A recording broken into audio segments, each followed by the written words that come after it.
أعوذ بالله من الشيطان الرجيم.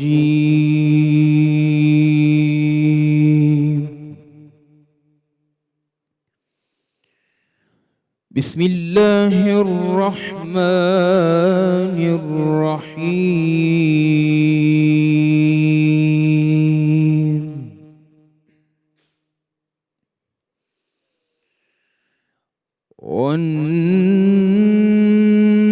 والنجم إذا هوى ما ضل صاحبكم وما غوى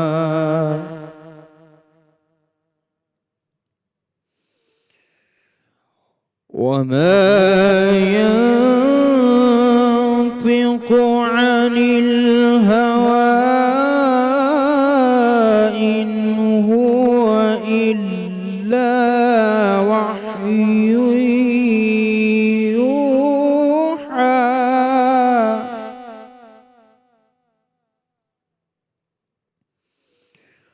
علمه شديد القوى ذو مرة فاستوى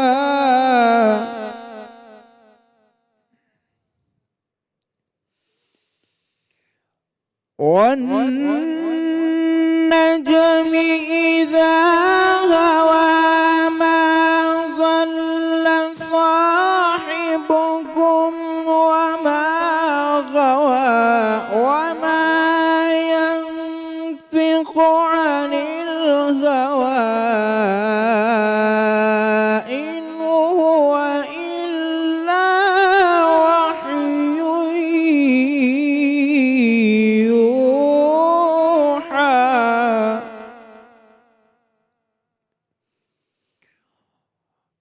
علمه شديد القوى ذو مرة فاستوى وهو بالأفق الأعلى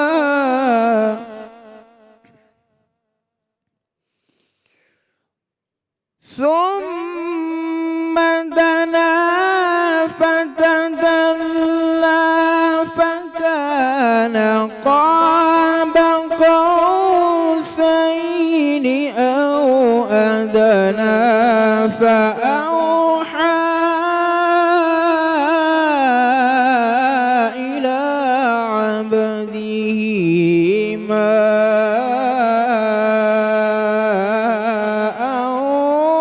أوحى ما كذب الفؤاد ما رأى أفتمارونه على ما يرى ولقد رآه نزلة أخرى صدق الله العظیم. بسم اللہ الرحمن الرحیم. السلام علیکم ورحمۃ اللہ وبرکاتہ. قرأت آپ نے سنی اور 16ویں سحری 16واں روزہ، اس میں رمضان میں بول ٹرانسمیشن میں آپ کو خوش آمدید کہتے ہیں. اور جس طرح دوسرا عشرہ چل رہا ہے تو اس کی دعا استغفر اللہ ربی من کل ذنب واتوب الیہ، اس کی ہمیں کثرت کرنی چاہیے چونکہ یہ مغفرت کا مہینہ ہے. میں ایک حدیث شامل کرنا چاہ رہا ہوں. نبی کریم صلی اللہ علیہ وآلہ وسلم نے ارشاد فرمایا، جس نے ایمان اور اجر کی نیت سے روزے رکھے اور اس کی راتوں میں قیام کیا، اس کے پچھلے گناہ معاف کر دیے گئے. اسی طرح سے حضرت ابو ہریرہ رضی اللہ تعالیٰ عنہ سے مروی ہے، رسول اللہ صلی اللہ علیہ وآلہ وسلم نے فرمایا، جس نے بلا عذر یا بلا مرض ایک روزہ بھی ترک کیا تو ساری عمر کے روزے بھی اس کا کفارہ نہیں بن سکتے. تو لہٰذا یہ بڑی بابرکت اور بڑی اہم ساتیں ہیں، بڑے اہم دن ہیں، تو ان کو ضائع نہیں کرنا. بالکل. اچھا، آج کے ٹاپک کا بتا دیتے ہیں، پھر اسٹار نعت خوان کا لنک دینا ہے ہمیں. تو معاشرے میں جو فضول رسومات ہیں اس پر ہم بات کریں گے. علماء ہمارے ساتھ موجود ہوں گے ہمیشہ کی طرح. اور میں کہتی ہوں سام بھائی کہاں سے شروع ہوں گے، کہاں ختم کریں گے، کیونکہ معاشرے میں اتنی رسومات ہیں ایسی جس کا ہمارے مذہب میں کوئی کانسیپٹ نہیں ہے. ہم نے وہ کہاں سے سیکھی. میں اکثر کہتی ہوں اپنے پروگرام میں بھی کہ ہم بہت عرصہ برصغیر پاک و ہند، جب پاکستان بننے سے پہلے ہم ہندوستان میں رہے تھے، وہاں پہ ہندو معاشرہ تھا، تو وہاں سے کچھ رسومات ہم لے کر آ گئے ہیں جس کا ہمارے مذہب سے کوئی کانسیپٹ مطلب مذہب سے کوئی تعلق نہیں ہے، لیکن ہم ان رسومات کو لے کر چل رہے ہیں۔ آج بہت سے سوالات ہیں جو ہمارے ذہنوں میں بھی ہیں، ناظرین کے ذہنوں میں بھی گردش کریں گے، تو تمام سوالوں کے جواب لینے کی کوشش کریں گے۔ ابھی ہم اپنے سیگمنٹ کی طرف چلتے ہیں، جی اسٹار ناتھ خان۔ تو وہاں پر ہماری ساتھی اینکر سہرش موجود ہیں دوسرے سیٹ پہ۔ سہرش جی،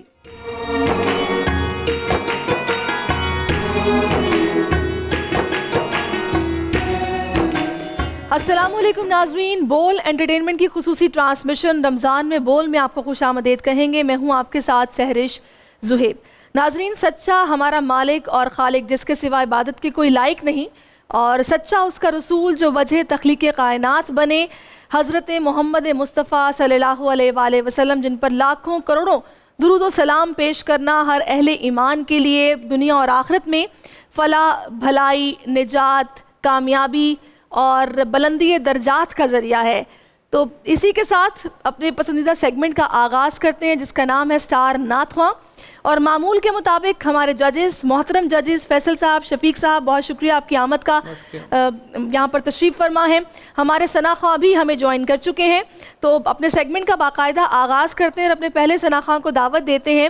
علی حیدر چوہان صاحب یہاں پر تشریف فرما ہے۔ علی حیدر، 2 منٹ کا وقت ہے آپ کے پاس، آپ نعت پیش کیجیے۔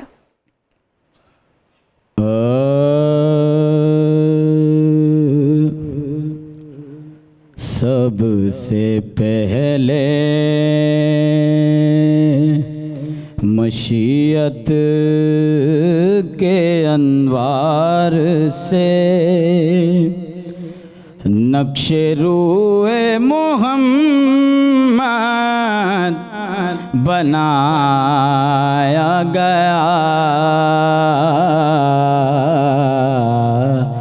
پھر اسی نقش سے لے کے کچھ روشنی بزم کون و مکان کو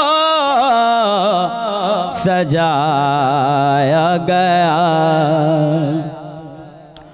وہ محمد بھی، احمد بھی، محمود بھی، حسن مطلق کا شاہد بھی، مشہود بھی۔ وہ محمد بھی، احمد بھی، محمود بھی، حسن مطلق کا شاہد بھی، مشہود بھی۔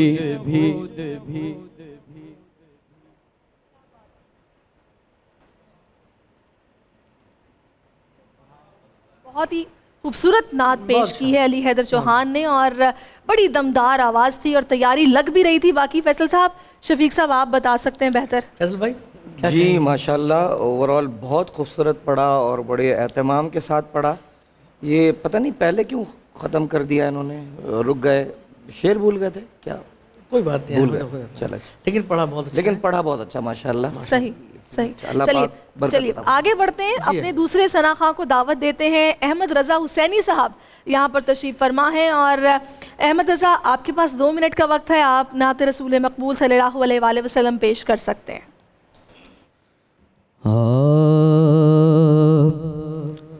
بنے ہیں دونوں جہاں، شاہد و سرا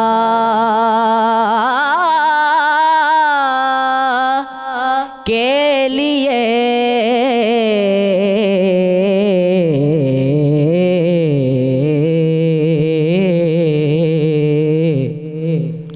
سجی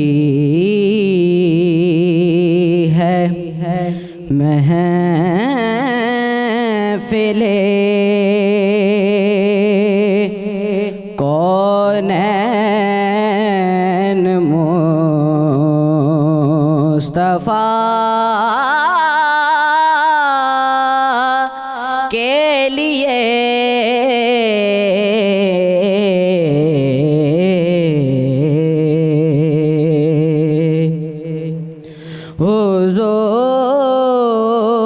حضور نور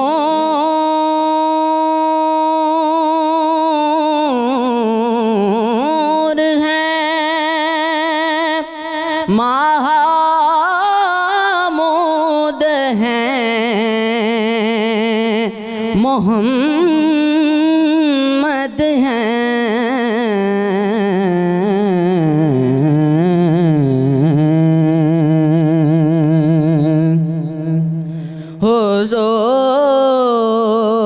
حضور نور ہے محمود ہیں محمد صاحب آپ کا وقت ختم ہو گیا ہے، 2 منٹ ہو گئے ہیں، اور اچھی نعت آپ نے پڑھی ماشاءاللہ. میں دیکھ رہی تھی انہوں نے تیاری بھی کافی کی ہے، میں آج ان کو دیکھ رہی تھی اس سیگمنٹ کے آغاز سے پہلے. آگے بڑھتے ہیں، اپنے تیسرے ثناخواہ کا رخ کریں گے. محمد برہان تشریف فرما ہے. تو برہان، آپ کے پاس بھی 2 منٹ کا وقت ہے، جس کے بعد ایک ساتھ ہی میں فیصل صاحب اور شفیق صاحب کی طرف جاؤں گی اور ان سے فیصلہ بھی سنیں گے کون آگے بڑھا اور کون آج ہمیں الوداع کہے گا. تو محمد برہان، 2 منٹ کا وقت، آپ نعت پیش کیجیے. رخ مصطفیٰ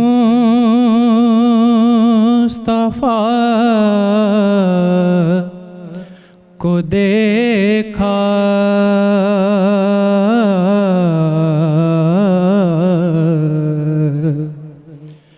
رخ مصطفیٰ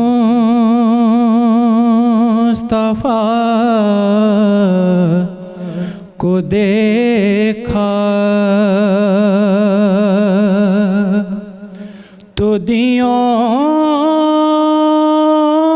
نے جلنا سیکھا یہ کرم ہے مصطفیٰ کا شب غم نے ڈھلنا سیکھا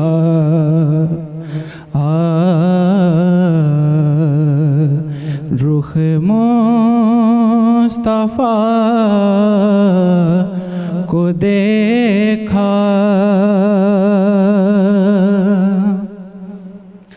یہ زمین رکی ہوئی تھی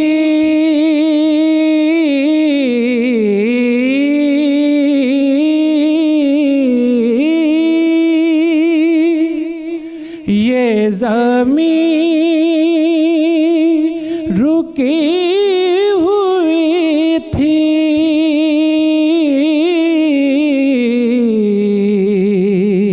یہ فلک تھما ہوا تھا. جی محمد برہان، آپ کا وقت اب ختم ہو گیا ہے اور بہت خوبصورت نعت آپ نے بھی پیش کی ہے. تینوں کے درمیان فیصل صاحب، شفیق صاحب، مجھے مقابلہ کافی سخت دکھائی دے رہا ہے، اور اب آپ اپنی رائے سے بھی آگاہ کیجئے. شفیق صاحب پہلے آپ بتائیے گا. جی ماشاءاللہ، حیدر کے متعلق تو بتا ہی دیا تھا شروع میں، اچھا پڑھا. اور رہا احمد رضا صاحب، ماشاءاللہ بچے ہیں اور بڑی خود اعتمادی سے پڑھا، لیکن پہلے انترے میں سمجھ میں نہیں آ رہا کہ کہنا کیا چاہ رہے ہیں، کس طرف جانا چاہ رہے ہیں. کچھ ڈھونڈتے رہے اپنے آپ کو کہ مجھے جانا کس طرف ہے. تو جس کی وجہ سے میں خود بھی پریشان ہو گیا کہ جو اس کی جو طرز ہے، تلفظ کے بارے میں بتائیں گے، جو طرز ہے وہ وہاں آ نہیں رہی تھی جہاں جو بنی ہوئی ہے، لیکن سیکنڈ میں وہ پہنچ گئے اس جگہ. اتنا میں ضرور کہوں گا. جی فیصل صاحب. اچھا رہا ان کا مسئلہ، ماشاءاللہ جی برہان صاحب آپ نے بہت اچھا خوبصورت اور جم کے پڑھا، بہت اچھا پڑھا اور اچھی خوبصورت ادائی اس کی جو ہے کی ہے. جی فیصل بھائی. ماشاءاللہ علی حیدر نے بہت اچھا پڑھا. ہم نے جیسے پہلے عرض کیا، لیکن ایک غلطی ان سے ہوئی جس کے نمبر میں نے کاٹے ہیں کہ یہ مقابلے، یہ 2 منٹ ہی آپ کے پاس ہوتے ہیں، اس میں بھولنا نہیں چاہیے، اس میں اپنے آپ کو حاضر رکھنا ہوتا ہے. ٹھیک ہے, ایک یہ غلطی ہوئی ہے. لیکن اس کے بعد احمد رضا نے پڑھا, احمد رضا نے 2 جگہ غلطیاں کی. محمود ہے لفظ, ٹھیک ہے, اگر زبر سے بھی پڑھیں اردو میں مستعمل محمود بھی ٹھیک ہے, اور اگر محمود پڑھتے ہیں تو وہ بھی ٹھیک ہے, لیکن انہوں نے محامود پڑھا, اور آخر میں تھوڑا سا سر سے بھی کیوں لمبا کرنے کے چکر میں وہ سر سے بھی چلے گئے. تو یہ بہرحال 2 غلطیاں ہوئی ہیں. برہان صاحب نے بہت اچھا پڑھا لیکن طرز کا حق ادا نہیں ہوا. درمیان میں مصطفیٰ انہوں نے توڑا بھی, اور آخر میں یعنی کہ طرز کو پورا کرنے کے لیے آخر میں ہا کا اضافہ بھی کیا کہ جو شعر میں نہیں تھا. تو یہ بہرحال یہ غلطیاں ہیں, لیکن میرے رائے کے مطابق تینوں نے مجموعی طور پہ اچھا پڑھا. بہت اچھا پڑھا. میرے لیکن ساتھ ظاہری سی بات ہے, مقابلے کا اصول ہے, کسی ایک کو تو جانا ہے نا. ہاں یقیناً, لیکن غلطیوں کی نشاندہی بھی ضروری ہے. سہرش, ظاہر یہ پلیٹ فارم اتنا بڑا پلیٹ فارم ہے, یہاں سے جو چیز جائے وہ الحمدللہ نکھر کر سنور کر جائے. اور نعت شریف تو ہے ہی, آقا کریم کی نعت شریف اس انداز سے پیش کی جائے کہ جو بنا کر سنوار کر محبت سے چاہ سے. ہمارے ساتھ میرے لحاظ سے علی حیدر چوہان اگلے سفر میں ہمارے ساتھ ہیں, احمد رضا بھی ہمارے ساتھ ہیں, کیونکہ برہان کی 2 غلطیاں ہیں. 1 نمبر کے مارجن سے یہ انہیں ہمیں یہیں الوداع کہنا ہوگا. صحیح جی. شفیق صاحب آپ متفق ہیں؟ 1 نمبر کا فرق آ رہا ہے. صحیح, چلیے پھر ٹھیک ہے. محمد برہان, آپ کے ساتھ ہماری ڈھیروں دعائیں ہیں, اور ہم امید کرتے ہیں کہ آپ پھر سے محنت کر کے آئیں گے, اور یقیناً آپ کو پھر سے یہ سنہری موقع ملے گا. ہر سال رمضان آئے گا اور اسی طرح بول یہ پلیٹ فارم مہیا کرے گا ثنا خوانوں کو. تو آگے جناب میں چاہوں گی کہ اب آپ سے رخصت لوں, اور اسی دعا کے ساتھ آپ جانتے ہیں کہ ماہ رمضان اب آہستہ آہستہ اپنے اختتام کی جانب بڑھ رہا ہے. تو اگر گناہ گار اپنے گناہوں پر ندامت کرے, گناہوں کی معافی طلب کرے, توبہ کرے, تو بہت بڑی بات ہے کہ آپ نادم ہو جائیں اور اپنے اللہ کی بارگاہ میں ندامت کو پیش کریں, اسی دعا کے ساتھ کہ یا رب العزت تو غفور الرحیم ہے, تو عیبوں پر پردہ ڈالنے والا ہے, پردہ پوشی کرنے والا ہے, معاف کرنے والا ہے, ہمیں معاف فرما دے. اس دعا کے ساتھ ہی, اسی دعا کے سائے میں آپ سے رخصت چاہوں گی. اپنا بہت خیال رکھیے گا. اللہ حافظ.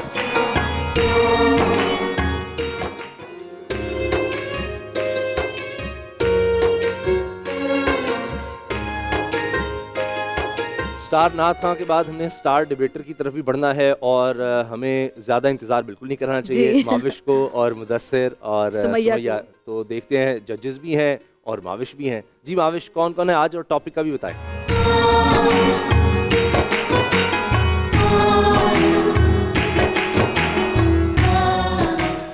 بنے ہیں اہل ہوس, مدعی بھی منصف بھی, کسے وکیل کریں کس سے منصفی چاہیں. ناظرین, ہمارا آج کا جو ٹاپک ہے وہ اس شعر کا پہلا مصرع ہے, یعنی بنے ہیں اہل ہوس, مدعی بھی منصف بھی. میں ہوں ماہوش تبسم, اور میرے ساتھ موجود ہے ہمیشہ کی طرح سمیہ رضوان اور مدثر اقبال. تو ہم بغیر کوئی ٹائم ویسٹ کیے آج کی جو پہلی مقررہ ہیں, ان کا نام بڑا ڈفرینٹ سا ہے, برہ حسین. ان کو میں چاہوں گی کہ وہ آئیں ڈائس پر اور اپنی تقریر کا آغاز کریں.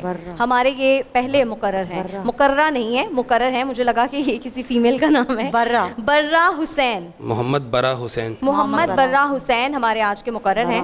تو برہ, جب آپ ریڈی ہوں بتائیے گا. ریڈی ہیں؟ سٹارٹ کریں. ویسے برہ کا کیا معنی؟ ایک صحابی رسول کا نام ہے. اچھا, جی ہاں, حضرت برہ بن مالک رضی اللہ تعالیٰ عنہ. چلیں ریڈی ہیں آپ؟ سٹارٹ. صدر علی وقار, آج پھر ایک اور فیصلہ صفحہ کرتاس پہ درج کر کے نوکے قلم کو توڑ دیا گیا, اور یہ اعلان کیا گیا کہ محترم کو قتل, اغوا اور زیادتیوں کے پچھلے 12 مقدمات سے بھی باعزت بری کیا جائے, اور بے بانگ دہل یہ اقرار کیا جاتا ہے کہ یہ عدالت مدت سے انہی جاگیرداروں, سرغناؤں اور وڈیروں کے جوتے کے تسمے پر لگی خاک چاٹ کر پروان چڑھی ہے, اور یہاں پر لٹکتے اس انصاف کے ترازو کی اوقات فقط اس مردہ لاش کسی ہے کہ جس کا گوشت کھا کر بھوکے اور سفاک درندے اپنی بھوک مٹاتے ہیں, اور یہاں پر چلنے والا قلم حاکم وقت کے دربار کا مجاور ہے, اور وہی بھوکے اور سفاک درندے یہاں کے منصف اور مدعی ہیں. سو ان کے خلاف اٹھنے والی آواز سینوں میں دفن کر دی جاتی ہے, اور چلنے والی زبانوں کو دہن سے کھینچ لیا جاتا ہے. سو ان کے خلاف بولنے یا قلم چلانے کی جرت مت کرو، کیونکہ حاکم کی تلوار مقدس ہوتی ہے، حاکم کی تلوار کے بارے مت لکھو، یہ موسم دار و رسن کا موسم ہے، جو بھی جس کی گردن مارے مت لکھو، مت لکھو۔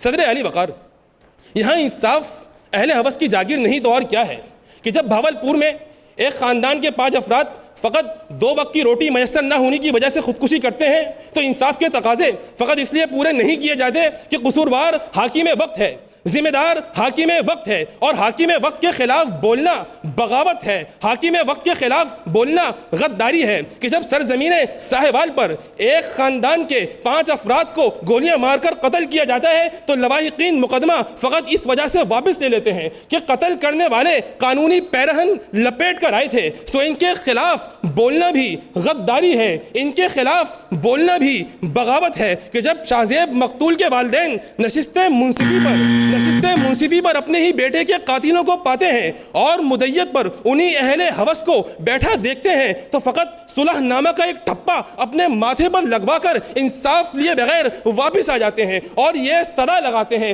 کہ نثار تیری گلیوں کے وطن کہ جہاں یہ رسم چلی ہے کہ کوئی نہ سر اٹھا کے چلے تو نظر جھکا کے چلے، دل و جان بچا کے چلے، بنے ہیں اہل ہوس مدعی بھی منصف بھی، کسے وکیل کریں کس سے منصفی چاہیں۔ بہت شکریہ، بہت زبردست، تھینک یو سو مچ۔ اور ہمارے جو نیکسٹ آج کی مقررہ ہیں وہ ہیں سعدیہ راشد۔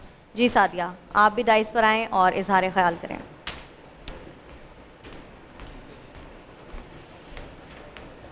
ریڈی ہو جائیں تو بتائیے۔ ریڈی؟ سٹارٹ۔ ماضی کے چروخوں سے گزرتے ہوئے امن و امان سے جنگ و جدل میں بدلتی یہ تاریخ، اور پھر تاریخ پہ تبصرہ و نوحہ کونا کے منفرد افراد کو جو چاہیں تو ایک جنبش قلم سے بربادی کا سامان مہیا کرنے والی حق کی روشنی کو سر آنکھوں پہ بٹھا لیں، اور ایک جنت نظیر جہنم کی وادی میں بسنے والی ایک ناچار بندی کہ جس نے جرم آزادی کو برملا سرزد کرنے کی ٹھان لی، کہ جس کی پاداش میں عمر بھر کے لیے زخم و دعوت چہرے پہ سجایا، آج وہ چہرہ انہی حق کی روشنی کی تاریکی کے متوالوں کی، ان کی مادیت پرستی کی اور ان کی پرستش ہوس میں مبتلا اذہان کے نزدیک تحقیریت کی اٹا گہرائیوں میں کہیں گم ہے علی وقار۔ اس کبھی جانبدار کو جبین جہاں فانی، اس داغے بے ایمانی کو تاریخ بھی کبھی چھپے لفظوں میں کبھی سرگوشیوں میں پکارتی ہے کہ بنے ہیں اہل ہوس مدعی بھی منصف بھی۔ صدر علی وقار، حاکم زمیں پہ نچھاور یہ جان کے وعدے دلا سے باور برائے تخت مخلوقات پہ جلوہ فروزاں ہیں کہ جس کی قوت بازو میں قسمت عوام و خاص ہے، کہ جس کے مشیر و وزیر رسوائے دو جہاں ہے، کہ جس کا طریقہ واردات ماضی کو کٹہرے میں لا کھڑا کرنا ہے، کہ جس کی جرہ میں موصوف مدعی بھی خود منصف بھی خود۔ نہ آسمان گرا نہ زمین گری، فلک پر ماہ و مہر بھی باریاں لگاتے رہے، عدالت منہ تکتی رہی، شاہ کی غلامی کا بھرم رکھتے ہوئے جی حضوری کی صدا 400 پھیلتی رہی، خون ریزی میدانوں سے رستی ہوئی، کھلیانوں سڑکوں سے گزرتی ہوئی، بالآخر در و دیوار پہ دستک دیتی ہے۔ لو روشن ہے، زبانیں ہیں گنگ ہیں، روح کا عالم ہے۔ اب اہل ہوس کے پجاری اپنی ہی مدعیت کا صادر شام و حشام میں پیش کیے ہوئے ہیں کہ نثار میں تیری گلیوں کے وطن کے جہاں چلی ہے رسم کہ کوئی نہ سر اٹھا کے چلے، بنے ہیں اہل ہوس مدعی بھی منصف بھی، کسے وکیل کریں کسے منصفی چاہیں، کسے وکیل کریں کسے منصفی چاہیں۔ شکریہ۔ ویری نائس، زبردست۔ بغیر کوئی ٹائم ویسٹ کیے میں آج کے اپنے جو نیکسٹ ڈیبیٹر ہیں ان کو بلانا چاہوں گی۔ ہمارے نیکسٹ ڈیبیٹر ہیں سیف الرحمان۔ ریڈی ہیں؟ ریڈی ہیں سیف؟ آپ کریں سٹارٹ؟ چلیں سٹارٹ۔ ہوس کے اہل لوگوں کو جب مسند انصاف پر بٹھا دیا جائے تو وہ اس مسند سے انصاف کرنے کے بجائے اپنی ہوس کی تکمیل کرتے ہیں۔ صدر علی وقار، انا ربکم الاعلیٰ کا دعویٰ کرنے والا فرعون جب مسند انصاف پر بیٹھ کر اپنے دعوے کی تردید کرنے والے جادوگروں کی گردنیں اڑوائے تو خدائی ہوس کی تکمیل ہوتی ہے۔ حضرت یوسف پر بدکاری کا دعویٰ کرنے والی زلیخا جب اپنے دعوے کی تردید پر انہیں جیل کی نذر کروائے تو انتقامی ہوس کی تکمیل ہوتی ہے۔ جب ارسطو کے جاہل ہونے کا دعویٰ کرنے والے اپنے دعوے کی تردید پر اسے زہر کا پیمانہ پلائیں تو جہالت کی ہوس کی تکمیل ہوتی ہے۔ تو صدر علی وقار، آج کی دنیا میں جب کوئی سپر پاور کسی پسماندہ علاقے پر دہشت گردی کا دعویٰ کرے اور اس دعوے کی تردید پر اس جنت نما علاقے میں آتشین لاوے بہا دے تو اسے طاقت کی ہوس کی تکمیل کیوں نہیں کہا جاتا؟ جب G8 میں شامل کوئی ملک روانڈا کی زمینوں پر اپنی ملکیت کا دعویٰ کرے اور اس دعوے کی تردید پر معصوم افریقیوں کو معاشی استحصال کا نشانہ بنایا جائے تو اسے معیشت کی ہوس کی تکمیل کیوں نہیں کہا جاتا؟ جب کوئی عالمی استعمار اہل عرب کے تیل پر اپنے حق کا دعویٰ کرے اور اس دعوے کی تردید پر کسی سعودی شہزادے کو دہشت گرد قرار دے دیا جائے تو اسے دولت کی ہوس کی تکمیل کیوں نہیں کہا جاتا؟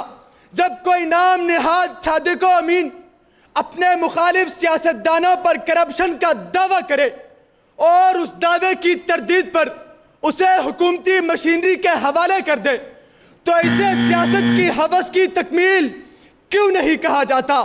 بنے ہیں اہل ہوس مدعی بھی منصف بھی، ہم اپنا حال میرے یار لکھ نہیں سکتے، کسی کی حمد سے مشروط ہے نگار سخن، سو اہل عشق کا پرچار لکھ نہیں سکتے، سو اہل عشق کا پرچار لکھ نہیں سکتے۔ بہت زبردست، آپ یہی رک جائیں ڈائس پر۔ میرے جو باقی کے دو ڈیبیٹرز ہیں میں ان کو بھی چاہوں گی کہ وہ بھی ڈائس پر آ جائیں تاکہ ہمارے جو ججز کی قیمتی آرا ہے اس سے ہم مستفید ہو سکیں۔ تو آ جائیے۔ بہت اچھی تقریر تھی آپ کی، مجھے تو بہت اچھی لگی۔ مجھے آج کا مقابلہ بہت اچھا تھا، مزہ آیا، مجھے ویسے اچھی تقریریں سب سے سننے کو اچھی ملی۔ سیف الرحمان کی لگی۔ ہاں، تینوں کی اچھی تھیں اور بہت اچھا ہمیں مقابلہ آج دیکھنے کو ملا۔ تو اب مدثر ٹوٹل کر لیں، مجھے لگ رہا ہے بہت کم مارجن سے ہوگا آج جو دیکھنا ہوگا۔ کو کس کی تقریر اچھی مجھے سیف الرحمان کی۔ تو آج کا مقابلہ سیف الرحمان جیت گئے کیلکولیشن کے بعد، دونوں ججز کے بہت مبارک نمبرز کے بعد۔ لیکن وہ کہتے ہیں نا کہ مشکل ترین فیصلوں میں واقعی آج میرا خیال آج 16 روزہ ہو گئے۔ ہاں جی بالکل، پہلا مشکل ترین ہے جس میں ہم نے ایک ہی لے جانا ہے، ورنہ ہمیں مشکل ایک دفعہ پیش آئی تھی تو ہم 2 لے گئے تھے کیونکہ ہمارے پاس ایک دن خالی تھا۔ ایسا ہی ہے بالکل، لیکن آج ہمارے پاس مارجن نہیں ہے۔ لیکن ہمارے آج مقررین بہت اچھے تھے۔ بہت مبارک ہو آپ کو سیف، آپ ہماری نیکسٹ راؤنڈ کے لیے کوالیفائی کر گئے۔ بہت اچھی آپ نے تقریر کی، آپ دونوں کی بھی تقریر اچھی تھی، لیکن آپ دونوں نیکسٹ راؤنڈ کے لیے کوالیفائی نہیں کر سکتے۔ تو ناظرین، ہمیں اپنے کوئز کمپٹیشن کی جانب بڑھنا ہے، لیکن اس سے پہلے دیکھیں گے ہم کہ فضا اور اسامہ کیا کر رہے ہیں۔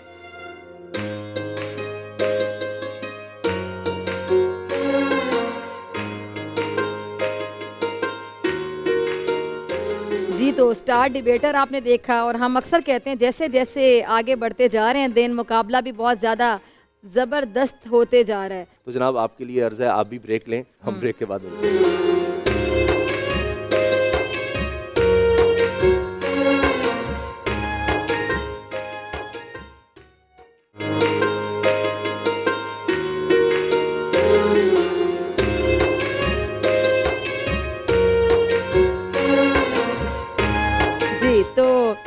Welcome back. تو آج جو ہمارا ٹاپک ہے اسامہ بھائی، معاشرے کی جو فضول رسومات ہیں، تو یہ بھی معاشرے کی فضول رسم ہی بن گئی نا، ایک رسم ہی بن گئی باقاعدہ کہ کوئی غلطی کرے تو اس کو پکڑنے اور ٹرینڈ کرنے، اور سارا دن پھر آپ ایسی ایسی باتیں کرتے ہیں، دل آزاری کرتے ہیں۔ تو میں کہتی ہوں ذرا رحم کیا کریں، کسی بھی اینکر سے بھی غلطی ہو سکتی ہے، آپ کے جیسا انسان ہے، کسی سے بھی غلطی ہو سکتی ہے، تو سیلیبریٹی سے یہ ایکسپیکٹ کرنا کہ وہ غلطی ہی نہیں کر سکتا، بڑی زیادتی ہے اسامہ بھائی۔ اور ویسے بھی ہمارے معاشرے میں کہ آپس میں ڈسکس ہی کرنا، تمہیں پتہ لگا اس نے کیا کیا؟ بالکل، پتہ چلا کیا ہوا؟ بہت ضروری بات تھی یہ، پتہ لگنا تو بہت ضروری، نہیں پتہ تو ان کا منہ کھل جاتا، آپ کو نہیں پتہ۔